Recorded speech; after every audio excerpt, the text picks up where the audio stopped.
guys, this is Brandon from South Florida Marine, and today I'm going to show you how to keep your aluminum on your boat clean and protected from salt water. So today we're going to be on the Mastercraft XT25. We're going to be showing you how to clean and protect your aluminum on any and all boats. The product we'll be using is Rupp Aluma Guard. It specializes in cleaning and protecting against pitting on aluminum.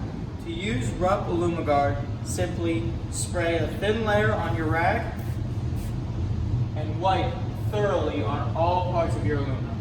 Now, if you have a big part of the aluminum, such as this can, you can spray directly onto the aluminum and wipe off any excess. This will keep your aluminum from pitting and from decoloring for up to 3 months. Born in the state of Mississippi, Papa was a copper and Mama was a hippie.